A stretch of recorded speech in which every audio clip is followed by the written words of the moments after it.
Hello guys, कैसे हैं आप लोग। तो चलिए आज पढ़ते हैं 1 नवंबर 2022 का करंट अफेयर्स। आप सभी को दिवाली की शुभकामनाएं। तो उस समय पे किसी कारणवश हम वीडियो नहीं ला पाए, तो आज से हम वापस बैक टू बेसिक सारे वीडियो रोज़ लाएंगे। चलिए शुरू करते हैं। जमशेद जे ईरानी जिन्हें स्टील मैन ऑफ इंडिया के नाम से भी जाना जाता था, उनकी डेथ हो गई है। तो जब 1990 में इंडिया में लिबरलाइजेशन हुआ था, तब जमशेद जी ईरानी जो थे, इन्होंने टाटा स्टील को लीड किया था और टाटा स्टील को एक बड़ी कंपनी बनाने में इनका बहुत बड़ा योगदान रहा। इसलिए इन्हें स्टील मैन ऑफ इंडिया भी कहा जाता था। इन्हें गवर्नमेंट ऑफ इंडिया के द्वारा जो लाइफ टाइम अचीवमेंट अवार्ड होता है in the field of metallurgy में काम के लिए भी दिया गया था। तो इनकी डेथ हो गई है। Next news is RBI launches pilot project of digital रूपी इन होलसेल सेगमेंट। होलसेल सेगमेंट में डिजिटल रूपी का जो पायलट प्रोजेक्ट है उसे आरबीआई ने लॉन्च किया है। डिजिटल रूपी will be used for settlement of secondary market transaction in government securities. तो जो भी गवर्नमेंट सिक्योरिटीज में सेकेंडरी मार्केट ट्रांजेक्शंस होते हैं, उनमें सेटलमेंट के लिए डिजिटल रूपी का यूज किया जाएगा, ऐसा आरबीआई ने कहा है।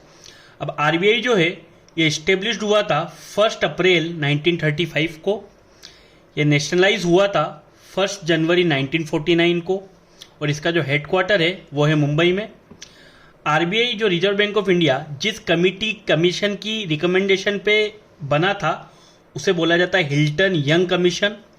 इसके जो फर्स्ट गवर्नर थे उनका नाम था ऑसबोर्न स्मिथ। इसके जो फर्स्ट इंडियन गवर्नर थे उनका नाम था CD Deshmukh.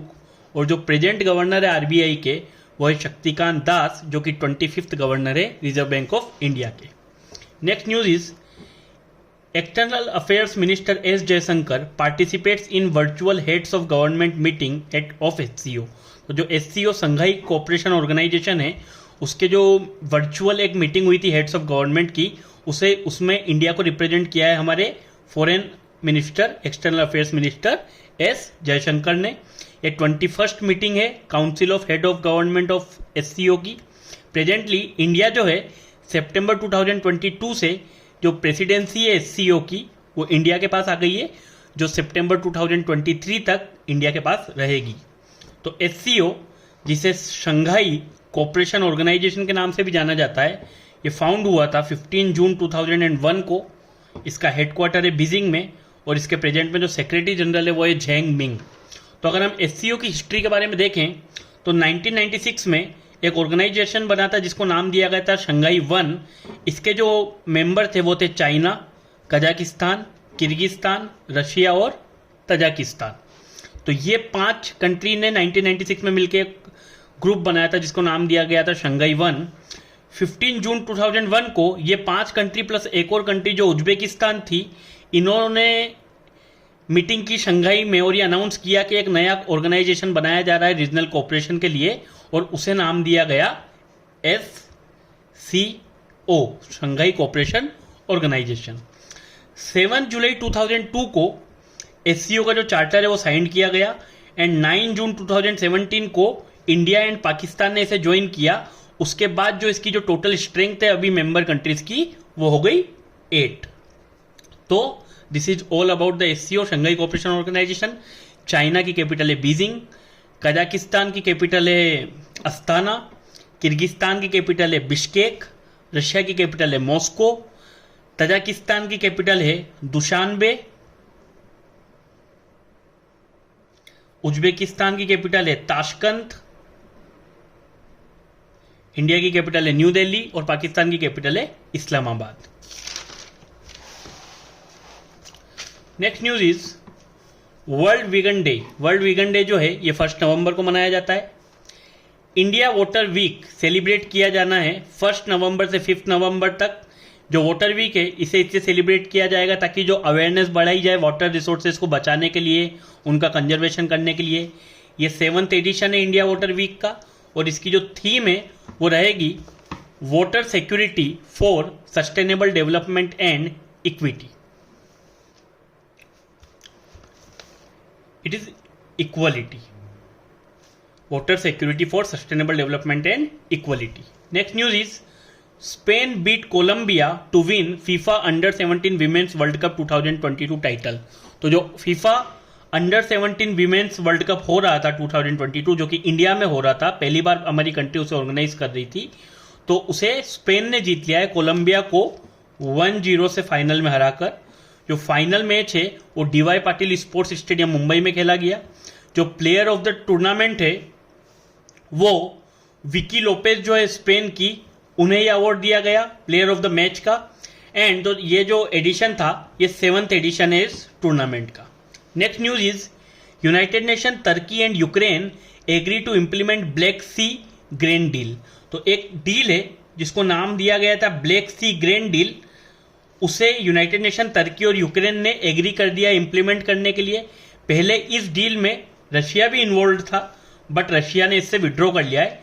This deal, Black Sea grain deal, it was launched by Russia, UN, Ukraine and Turkey on 22 जुलाई 2022। तो 22 जुलाई 2022 को ये Black Sea grain deal launch की गई थी। ये क्यों लॉन्च की गई थी? क्योंकि जो यूक्रेन है वो one of the largest exporters of grain, food grains जो होते हैं वर्ल्ड में, उसका एक बहुत बड़ा एक्सपोर्टर्स है। तो जब रशिया और यूक्रेन के बीच मार्च में जो कॉन्फ्लिक्ट था, जो वॉर था, वो शुरू हुआ, तो उसके बाद एक जो ब्लैक सी है जहां से पास करके यूक्रेन के थ्रू फूड ग्रेन्स वगैरह बाकी वर्ल्ड को प्रोवाइड करवाया जाता है, तो एक ये डील साइन की गई थी कि ये जो ग्रेन्स लेके जो भी जहाज जाते हैं उन्हें किसी भी तरीके से रोका नहीं जाएगा ऑन द ह्यूमैनिटेरियन बेसिस, कि भैया एक मानवता के आधार पर, कि क्योंकि यूक्रेन जो है फूड ग्रेन्स का एक बहुत बड़ा एक्सपोर्टर है, तो इन सारे जो ये जहाज है यूक्रेन के, उन्हें ब्लैक सी से इजीली पास होने दिया जाएगा। तो उसके तब ये जब डील साइन की गई थी तब रशिया भी इसका पार्ट था, बट रशिया ने अब इससे विड्रॉ कर लिया है। रशिया ने इससे विड्रॉ कर लिया है। तो यूक्रेन जो है इसकी कैपिटल है कीव, इसकी जो करेंसी है वो है हिरवानिया, टर्की की कैपिटल है अंकारा, और यहाँ की जो करेंसी है वो है लीरा। नेक्स्ट न्यूज इज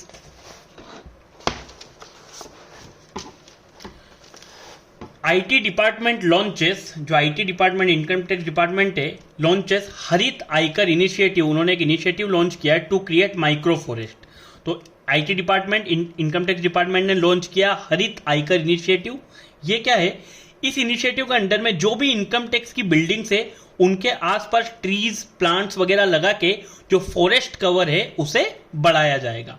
तो HARIT ये जो है इसका फुल फॉर्म है Hariyali achievement resolution by income tax. Hariyali achievement resolution by income tax. Next news is Max Verstappen wins the 2022 Mexican F1 GP। तो जो 2022 की मैक्सिकन फॉर्मूला 1 ग्रैंड पिक्स है उसे मैक्स वर्स्टेपन ने जीत लिया है। और मैक्स वर्स्टेपन जिस कंपनी की कार ड्राइव करते हैं उसका नाम है red bull. Next is world cities day. World cities day 31 अक्टूबर को मनाया जाता है। शंघाई जो है चाइना की सिटी, वो होस्ट करेगी इस इवेंट को 2022 में, और इसकी जो थीम है वो है act local to global. The next news is UP CM inaugurates North India first hyper scale data centre Yotta D1 in Greater Noida. तो एक जो हीरानंदानी ग्रुप है उन्होंने यूपी के जो CM है उन्होंने इनोग्रेट किया इंडिया का पहला हाइपर स्केल डाटा सेंटर, जिसको नाम दिया गया योटा D1, जो ग्रेटर नोएडा में लॉन्च हुआ है। तो एक हीरानंदानी ग्रुप है जिन्होंने के 5,000 करोड़ रुपीस के इन्वेस्टमेंट से ये जो है एक data centre, hyper scale data centre को लॉन्च किया है। टोटल इसके अंदर 6 डाटा सेंटर्स जो हैं वो वर्क करेंगे। यूपी की कैपिटल है लखनऊ, यहाँ के CM है योगी आदित्यनाथ और गवर्नर का नाम है Anandiben Patel. And the last news for 1 November is 5 states का फाउंडेशन डे जो है वो 1 नवंबर को मनाया जाता है। कर्नाटका, केरला, छत्तीसगढ़, हरियाणा एंड मध्य प्रदेश। तो कर्नाटका जो है 1 नवंबर 1956 को, जिसे हम बोलते हैं स्टेट रीऑर्गेनाइजेशन एक्ट, जिसमें कई स्टेट बनी थी, उस एक्ट के अंतर्गत स्टेट्स बनाई गई थी हमारी कंट्री में अलग अलग। तो ये जो 1 नवंबर 1956 को बहुत सारी स्टेट बनी थी, ये सब स्टेट रीऑर्गेनाइजेशन एक्ट के अंतर्गत ही बनी थी। तो कर्नाटका 1 नवंबर 1956 को एज ए स्टेट इन्हें दर्जा मिला था। और 1973 में ये जो इनका रियल नेम है कर्नाटका ये रखा गया था। उससे पहले जो ये स्टेट थी इसे मैसूरू के नाम से जाना जाता था। मैसूर या मैसूरू आप बोल सकते हैं। Next is Kerala. केरला भी 1 नवंबर 1956 को बनी थी स्टेट, और ये जो डे है ये केरला में केरला पिरई डे के रूप में मनाया जाता है। छत्तीसगढ़ एमपी से अलग होकर 1 नवंबर 2000 को एक अलग स्टेट बना था, और हरियाणा पंजाब से अलग होकर 1 नवंबर 1966 को एक नई स्टेट बना था। So this is all about the current affairs of 1 November. So thank you so much. Channel को लाइक कीजिए, शेयर कीजिए, सब्सक्राइब कीजिए और पढ़ते रहिए।